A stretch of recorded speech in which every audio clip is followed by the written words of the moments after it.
Hello friends, आप सभी का स्वागत है गामा चैनल पर। आज मैं आपको पिछले पूरे हफ्ते के इंपॉर्टेंट एंड सेलेक्टेड क्वेश्चंस बताने जा रही हूं। उनके आंसर्स एंड एक्सप्लेनेशंस देखने के लिए वीडियो एंड तक ज़रूर देखें। वीडियो के नोट्स बनाने की आपको कोई ज़रूरत नहीं है, आप इजीली इसे हमारे टेलीग्राम चैनल से डाउनलोड कर सकते हैं। सभी लिंक्स हमारे डिस्क्रिप्शन बॉक्स में दिए गए हैं। So let's start. देखते हैं इस हफ्ते का पहला सवाल। इनमें से किसे नेशनल स्टॉक एक्सचेंज के नए एमडी और सीईओ के रूप में अपॉइंट किया गया है? The answer is B. Ashish Kumar Chauhan. Ashish Kumar Chauhan succeed करेंगे विक्रम लिमाय को। Mr Chauhan national stock exchange के फाउंडर्स में से एक हैं और उन्हें father of modern financial derivatives in India के नाम से भी जाना जाता है। Financial derivatives are financial instruments like option, swap, future contracts etcetera. NSC located है मुंबई, महाराष्ट्र में। इसकी स्थापना हुई थी 1992 में। इसके चेयरपर्सन है गिरीश चंद्र चतुर्वेदी। एनएससी इंडिया का पहला डीमटेरियलाइज्ड इलेक्ट्रॉनिक एक्सचेंज मार्केट है। दैट मीन्स यहाँ पे जो शेयर्स है वो डीमटेरियलाइज्ड फॉर्म में है, ऑनलाइन फॉर्म में है। इससे पहले शेयर्स फिजिकल फॉर्म या पेपर फॉर्म में होते थे। एनएससी का फ्लैगशिप इंडेक्स है निफ्टी 50, जो कि एनएससी में लिस्टेड इंडिया की 50 लार्जेस्ट कंपनीज का वेटेड एवरेज है। नेक्स्ट क्वेश्चन, इनमें से किसे Khadi and village industries commission KVIC के चेयरमैन के रूप में अपॉइंट किया गया है? The answer is C. Manoj Kumar. Manoj Kumar KVIC के फॉर्मर एक्सपर्ट मेंबर हैं मार्केटिंग टीम से। इससे पहले केवीआईसी के चेयरमैन थे विनय कुमार सक्सेना, जो कि अब दिल्ली के लेफ्टिनेंट गवर्नर होंगे। केवीआईसी एक स्टैट्यूटरी बॉडी है। इसकी स्थापना हुई थी 1957 में। Ministry of MSMEs that is micro small and medium enterprises की एपेक्स ऑर्गेनाइजेशन है। केवीआईसी का काम है रूरल डेवलपमेंट की एजेंसीज के साथ मिल करके रूरल एरियाज़ की खादी और विलेज इंडस्ट्रीज़ में डेवलपमेंट लाना through planning, promoting, facilitating, organising and assisting in the establishments. Next question, इनमें से किस राज्य में इंडिया की पहली डिजिटल लोक अदालत को इंट्रोड्यूस किया गया है? The answer is D. Rajasthan. हाल ही में राजस्थान में 18th all India legal service authority convene की गई है। यहाँ पे नेशनल लीगल सर्विस अथॉरिटी के चेयरमैन उदय उमेश ललित ने पहली डिजिटल लोक अदालत का लोकार्पण किया। ये डिजिटल लोक अदालत आर्टिफिशियल इंटेलिजेंस के थ्रू चलती है। ये उन मामलों को डिस्पोज करेगी जो प्री लिटिगेशन स्टेज पे है। ये डिजिटल लोक अदालत एप्लीकेंट्स की हेल्प करेगा at the stages like drafting, application filing, generation of E notices, smart templates for draft settlement agreements, video conferencing के थ्रू डिजिटल हियरिंग्स एट्सेट्रा। इस डिजिटल लोक अदालत का इंडस्ट्रियल पार्टनर है जिसने इसे क्रिएट किया है, उसका नाम है जुपिटस जस्टिस टेक्नोलॉजीज। इंडिया के 48th और करंट चीफ जस्टिस हैं N V. Ramana. Union minister of law and justice है किरण रिजिजू और राजस्थान के चीफ मिनिस्टर हैं Ashok Gehlot. Next question, new Delhi में इंस्टॉल किया गया पहला made in India surgical robotic system का नाम क्या है? The answer is A. SSI Mantra. इस सर्जिकल रोबोटिक सिस्टम को इंस्टॉल किया गया है at Rajiv Gandhi cancer institute and research centre, new Delhi. इसे बनाया है new age Indian medtech startup SS innovations ने। इसके इन्वेंटर है डॉक्टर सुदीप P. श्रीवास्तव। ये रोबोटिक सिस्टम इंडिया में new era of surgical procedures लाएगा, लोगों के लिए रोबोटिक सर्जरी को एक्सेसिबल और अफोर्डेबल बनाएगा। डियर स्टूडेंट्स, अगर सभी एग्जाम रिलेटेड कंटेंट आप एक ही चैनल पर चाहते हो तो अभी इस चैनल को सब्सक्राइब करें और बेल आइकन को प्रेस करें। और अगर एग्जाम प्रेप को आप हाई लेवल पर ले जाना चाहते हैं तो डिस्क्रिप्शन में आपको ऐप और टेलीग्राम चैनल का लिंक मिल जाएगा। नेक्स्ट क्वेश्चन, इनमें से कौन सा राज्य ऐसा पहला राज्य है जिसकी खुद की इंटरनेट सर्विस है? The answer is A. Kerala. Kerala के चीफ मिनिस्टर हैं पिनरई विजयन। वहाँ के डिपार्टमेंट ऑफ टेलीकम्युनिकेशंस ने internet service provider ISP licence दिया है Kerala fibre optic network limited KFON के IT इंफ्रास्ट्रक्चर प्रोजेक्ट को, जिसका मकसद है पूरे राज्य में इंटरनेट सुविधाओं को उपलब्ध करवाना। केफॉन केरला में डिजिटल गैप को ख़त्म कर देगा। ये केरला के करंट टेलीकॉम इकोसिस्टम को असिस्ट करेगा, उसकी हेल्प करेगा। Next question, department of consumer affairs का मैस्कॉट यानी कि शुभांकर क्या है? The answer is D. Jagriti. Department of consumer affairs is concern with consumer rights. जागो ग्राहक जागो तो आप सबको मालूम ही होगा। जागृति एक ऐसी एजुकेटेड कंज्यूमर है जो किसी भी प्रोडक्ट को लेने से पहले अपने राइट्स को जानती है और अपने हर इशू का आंसर जानना चाहती है। तो इस मैस्कॉट के through department of consumer affairs consumers में अवेयरनेस लाना चाहता है about departmental topics, provisions of 2019 consumer protection act, hallmarking, national consumer helpline toll free number 1915, provisions of the weight and measures act, decision of the Central Consumer Protection Authority and consumer testimonies regarding grievance redressal। तो अब हर consumer को provoke किया जाएगा कि वो जाने क्या उनके राइट्स हैं, अपने क्वेश्चंस का आंसर वो कहाँ से ले सकते हैं, और अगर उन्हें कोई शिकायत है तो उसे किस प्रकार दूर किया जा सकता है। नेक्स्ट क्वेश्चन, इनमें से कौन सा शहर शंघाई कोऑपरेशन ऑर्गेनाइजेशन का पहला कल्चरल एंड टूरिज्म कैपिटल बना है? The answer is B, Varanasi. Varanasi Uttar Pradesh में है और हमारे देश के प्रधानमंत्री नरेंद्र मोदी जी की कॉन्स्टिट्यूएंसी है। वाराणसी शोकेस करेगा सदियों से चले आ रहे इंडिया के कल्चर और ट्रेडिशंस को। Culture and tourism capital Shanghai cooperation का एक नया रोटेटिंग इनिशिएटिव है। मींस हर साल ये किसी न किसी मेंबर कंट्री के एक सिटी को कल्चर एंड टूरिज्म कैपिटल बनाएंगे, जिसके थ्रू मेंबर स्टेट्स में पीपल टू पीपल कॉन्टैक्ट्स और टूरिज्म को प्रमोट किया जाएगा। Talking about Shanghai cooperation organisation एक Eurasian political, economic, security and military alliance है। Eurasian is a combination of European and Asian countries. इसकी स्थापना हुई थी 2011 में। इसके हेडक्वार्टर्स हैं बीजिंग में और इसके 8 मेंबर्स हैं which are China, Russia, Kazakhstan, Kyrgyzstan, Tajikistan, Uzbekistan, India and Pakistan. Next question, इनमें से किस कंट्री ने इंटरनेशंस द्वारा रिलीज्ड एक्सपेट इनसाइडर रैंकिंग्स 2022 को टॉप किया है? The answer is C, Mexico. Expat हमारे लिए एक न्यू टर्म है जिसका मतलब है ऐसा पर्सन जो अपनी नेटिव कंट्री से बाहर रहता है, like an Indian living in America, China etcetera. In expatriates की कम्युनिटी होती है जो इंटरनेशंस के एक्सपेट इनसाइडर सर्वे का आंसर करते हैं, जिसके थ्रू पता चलता है कि एक्सपेट्स के लिए कौन सी कंट्री अच्छी है और क्यों है। इन्होंने मैक्सिको को टॉप रैंक पे रखा है बिकॉज यहाँ पे उन्हें अच्छा लगता है personal finance, ease of settling in और लोकल फ्रेंडलीनेस। ये 52 कंट्रीज़ को रैंक करता है। इसमें इंडिया की रैंक है 36 और इंडिया को ये रैंक इसलिए मिली है बिकॉज एक्सपेट्स को फील होता है कि इंडिया में they can afford lot of things. India has a high affordability score. वहीं Kuwait is the worst country for expats. Next question, इनमें से कौन सा शहर वर्ल्ड एथलेटिक्स चैंपियनशिप 2025 को होस्ट करेगा? Very far away. The answer is C, Tokyo. बहुत सारी चैम्पियनशिप्स, ऑर्गेनाइजेशंस आने वाली मीटिंग्स और इवेंट्स की वेन्यू पहले से ही डिसाइड कर लेती हैं ताकि बाद में कोई इश्यूज़ क्रिएट ना हो और अगर हो तो ईजिली चेंज कर सकें।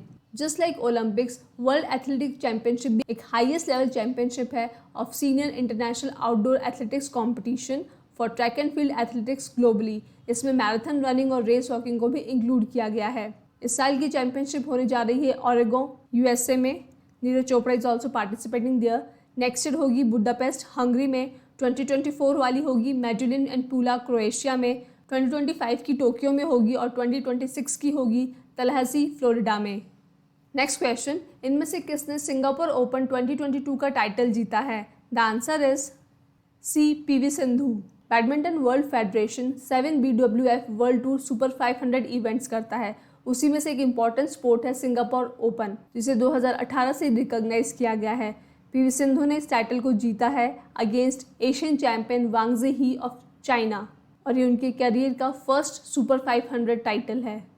नेक्स्ट क्वेश्चन, इनमें से किसने स्पेन में हो रहा 41st Vila de Benasque international chess open जीता है? The answer is B, Arvind Chithambaram. Arvind 22 साल के हैं, वो मदुरई से हैं, वो ग्रैंड मास्टर हैं। उनके कोच है आरबी रमेश। उन्होंने इस इवेंट में हराया है आर्मेनिया के रॉबर्ट को और ये फॉर्मर नेशनल चैंपियन भी रह चुके हैं। नेक्स्ट क्वेश्चन, इनमें से कौन ऐसा पहला इंडियन बना है जिसने मेंस स्कीट गोल्ड मेडल जीता है at ISSF world cup? The answer is D, Mairaj Ahmad Khan. सबसे पहले हम जानते हैं स्कीट शूटिंग होती क्या है। शूटिंग का मतलब सिर्फ गन शूटिंग नहीं होती है। स्कीट शूट 2 अलग अलग दिशाओं से क्ले टारगेट्स को हवा में उड़ाया जाता है और जो पार्टिसिपेंट होता है उसे अपनी शॉट गन से उन्हें शूट करना होता है।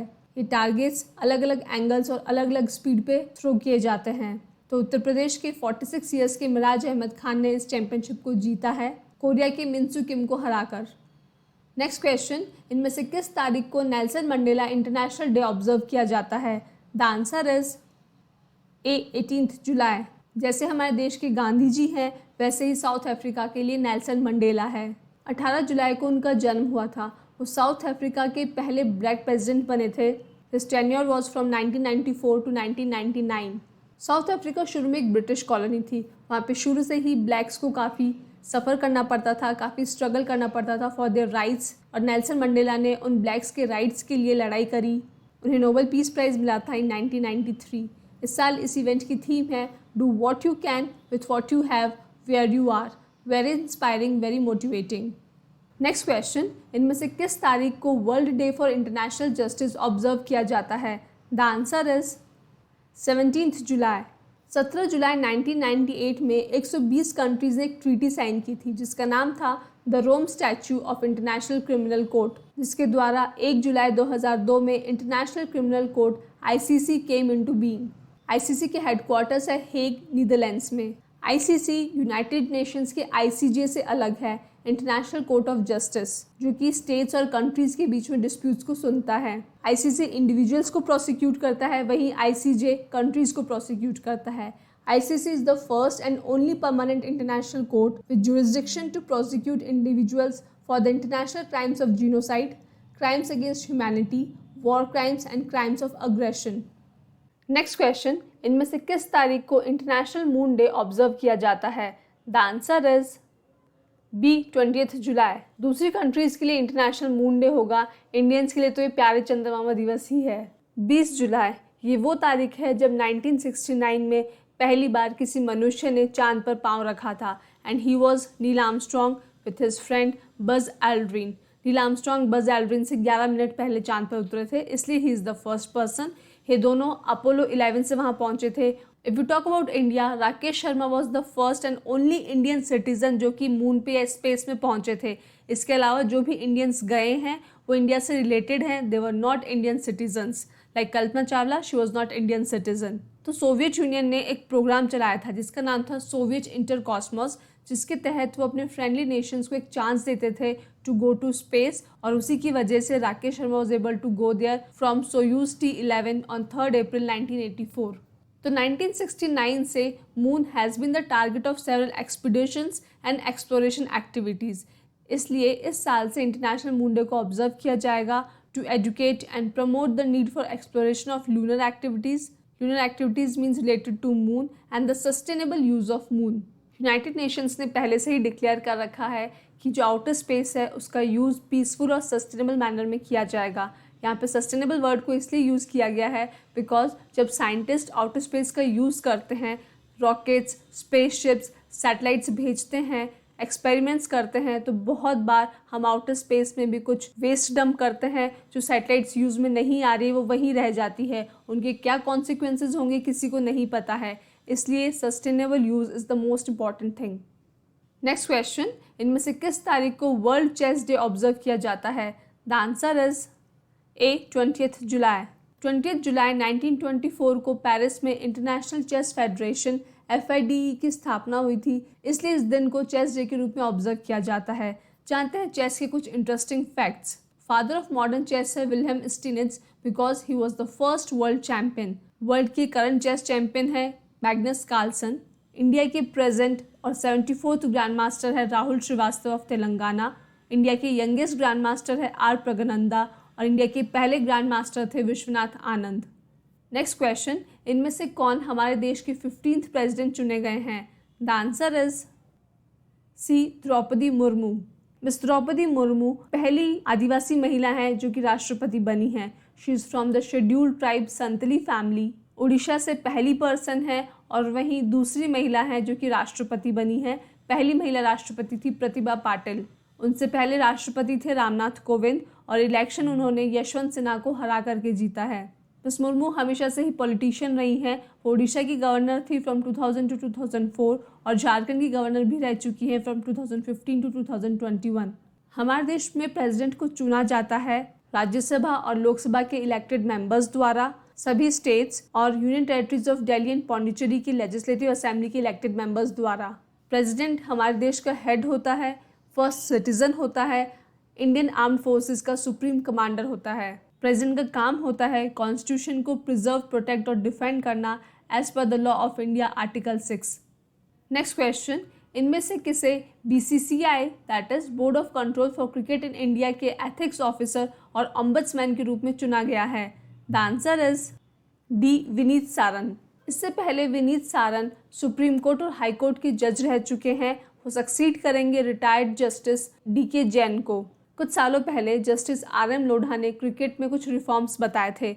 उनका मानना था कि BCCI कभी भी ट्रांसपेरेंट और इंडिपेंडेंट नहीं हो सकता है without the creation of these 3 authorities, और वो अथॉरिटीज़ हैं ऑम्बड्समैन, जिनका काम होगा to resolve internal conflicts independent of the BCCI, ethics officer, जिनका काम होगा to administer the principles governing conflict of interest, electoral officer, जो कि मेक श्योर करेंगे कि ऑफिस बेयरर्स का सिलेक्शन पूरी तरीके से क्लीन और ट्रांसपेरेंट मैनर में हो। BCCI की स्थापना हुई थी दिसंबर 1928 में। इसके प्रेसिडेंट हैं सौरव गांगुली, सेक्रेटरी जय शाह, हेडक्वार्टर्स है मुंबई में। नेक्स्ट क्वेश्चन, इनमें से कौन सा शहर समर ओलंपिक और पैरालंपिक गेम्स 2028 होस्ट करने जा रहा है? The answer is C, Los Angeles. Los Angeles United States में है, एक सदर्न कैलिफोर्निया सिटी है और सेंटर है of the Nations film and television industry. अब जो हॉलीवुड मूवीज़ में हॉलीवुड का साइन देखते हैं वो लॉस एंजल्स में ही हैं। जो भी बड़े बैनर्स हैं like Paramount pictures, universal, Warner brothers, उन सब के स्टूडियोज़ लॉस एंजल्स में हैं और यहाँ पे उसका टूर भी होता है। इससे पहले भी लॉस एंजल्स ने ओलंपिक्स होस्ट किए हैं in 1984 and 1932। Next question, Henley passport index में इंडिया की रैंक क्या है? The answer is D, 87th।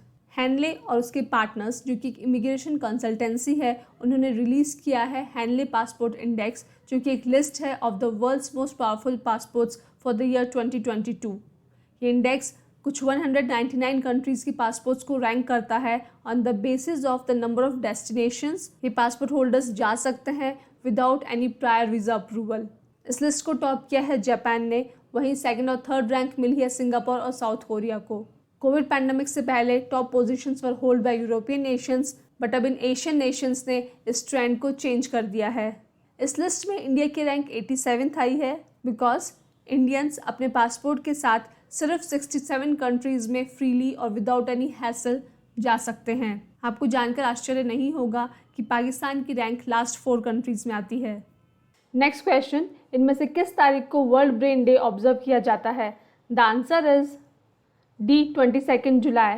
WHO का मानना है कि ब्रेन की गुड हेल्थ बहुत इंपॉर्टेंट है ताकि सभी इंडिविजुअल्स अपनी कैपेबिलिटीज़ और अपनी पावर को रियलाइज़ कर सकें, अपने कॉग्निटिव, इमोशनल, साइकोलॉजिकल और बिहेवियरल फंक्शन को ऑप्टिमाइज़ कर सकें to cope up with the life situations. आप देख सकते हैं कभी कोरोना पैंडमिक है, कहीं वॉर सिचुएशंस है, क्लाइमेट चेंज हो रहा है, डेली कुछ ना कुछ न्यू इश्यूज़ होते रहते हैं जो कि हमारे ब्रेन को हमेशा चैलेंज करते रहते हैं। इसलिए इस साल की थीम है ब्रेन हेल्थ फॉर ऑल। जानते हैं ब्रेन के बारे में। ब्रेन एक कॉम्प्लेक्स ऑर्गन है जिसका काम है to control thought, memory, emotion, touch, motor skills, vision, breathing, temperature, hunger and every process that regulates our body. हमारे शरीर में ब्रेन और स्पाइनल कॉर्ड मिल करके सेंट्रल नर्वस सिस्टम CNS बनाते हैं। ब्रेन की 3 बेसिक यूनिट्स होती हैं, fore brain, mid brain and hind brain. वहीं ब्रेन के जो फंक्शनल सेक्शंस और ब्रेन लोब्स होते हैं वो होते हैं frontal lobe, temporal lobe, parietal lobe, occipital lobe, cerebellum and brain stem. इन सब के अलग अलग फंक्शंस होते हैं। हमारे ब्रेन का 60% पार्ट फैट से बना हुआ है, मतलब ब्रेन हमारी बॉडी का सबसे फैटी ऑर्गन है। 25 साल की उम्र तक ब्रेन पूरी तरह से नहीं बनता है। इसलिए जब आपको बड़े लोग कहते हैं कि आप में समझ नहीं है तो सही कह रहे हैं। 25 साल की उम्र तक आप में ब्रेन नहीं बनता है पूरी तरह से। ब्रेन की स्टोरेज कैपेसिटी अनलिमिटेड होती है, मतलब आप कितना भी पढ़ सकते हैं, कितना भी याद रख सकते हैं। हमारे ब्रेन में इंफॉर्मेशन ट्रैवल करती है at the speed of 268 miles per hour, which is an impressive one. Human brain का वेट होता है 3 पाउंड्स और ये जनरेट करता है कुछ 23 वॉट्स ऑफ पावर, जिससे आप एक लाइट बल्ब जला सकते हैं। हमारे ब्रेन और बॉडी के बीच में सोर्स ऑफ कम्युनिकेशन का काम करती है स्पाइनल कॉर्ड, जो कि 4 साल की उम्र के बाद बढ़ना बंद हो जाती है। नेक्स्ट क्वेश्चन, इनमें से किसे ONGC विदेश के मैनेजिंग डायरेक्टर के रूप में अपॉइंट किया गया है? The answer is C, Rajrishi Gupta. Rajrishi Gupta को रिकमेंड किया है PESB ने, that is public enterprise selection board ने। इन्हें कुछ 33 सालों का एक्सपीरियंस है in supervisory, managerial and strategic planning capacities in domestic and international operations of ONGC, that is oil and natural gas corporation limited, as well as ONGC Videsh. ONGC विदेश एक mini रत्न company है। इसका काम है इंडिया के बाहर oil और gas के प्रोस्पेक्ट्स देखना, including exploration, development and production. इसके हेडक्वार्टर्स है न्यू दिल्ली में। इसकी स्थापना हुई थी 1965 में। ये ONGC की ही एक सब्सिडरी कंपनी है। नेक्स्ट क्वेश्चन, इनमें से किसे इंटरनेशनल हॉकी फेडरेशन के प्रेसिडेंट के रूप में इलेक्ट किया गया है? The answer is B, Seif Ahmed. Seif Ahmed Egypt से हैं और रिप्लेस करेंगे इंडियन एडमिनिस्ट्रेटर नरेंद्र बत्रा को। बत्रा ने रिजाइन किया है from the post of FIH president, Indian Olympic association cheap and IOC membership. International hockey federation indoor field hockey और field hockey दोनों की ही इंटरनेशनल गवर्निंग बॉडी है। इसकी स्थापना हुई थी 7 जनवरी 1924 को इन पेरिस, फ्रांस। इसके हेडक्वार्टर्स है लॉसेंस, स्विट्जरलैंड में और इसके CEO है Thierry Weil. Let's see the last question of the week. इनमें से किस टेक कंपनी ने वीवा एंगेज ऐप को इंट्रोड्यूस किया है in Teams to help build community? The answer is A, Microsoft. Corona के समय से ही हम देख रहे हैं ज़्यादातर कंपनीज ने लोगों को वर्क फ्रॉम होम की परमिशन दे दी है। बहुत सारी कंपनीज हमेशा के लिए बंद हो गई हैं और उनके एम्प्लॉयज़ सिर्फ घर से काम करेंगे। तो ऐसे में कंपनी चाहती है कि एम्प्लॉयज़, उनके लीडर और कोवर्कर्स में कम्युनिकेशन बना रहे, ये लोग कंपनी कल्चर को फॉलो करते रहें। इसलिए माइक्रोसॉफ्ट ने वीवा एंगेज ऐप को डेवलप किया। ये फेसबुक की तरह एक सोशल मीडिया प्लेटफॉर्म ही है, but it is for the official work. इस ऐप पे community forums, timeline posting, stories, private messaging और सभी प्रकार के सोशल मीडिया फीचर्स मौजूद हैं। वीवा एंगेज ऐप का फाउंडेशन है यामर। ये एम्प्लॉयज़, कोवर्कर्स और लीडर्स की हेल्प करेगी in finding answers to the questions, sharing their unique stories and solving any issue related to work. So students, that is the end. अगर आपको video पसंद आए तो लाइक एंड शेयर ज़रूर कीजिएगा। Thank you for watching. Keep learning, keep revising. तो दोस्तों, अगर आप चाहते हो कि ऐसा ही क्वालिटी कंटेंट आपको मिलता रहे जो हेल्प करे आपको आपकी एग्ज़ाम प्रेप में, तो सर्कल में जो गामा का लोगो दिख रहा है उसको क्लिक करें और चैनल को सब्सक्राइब करें। Thank you.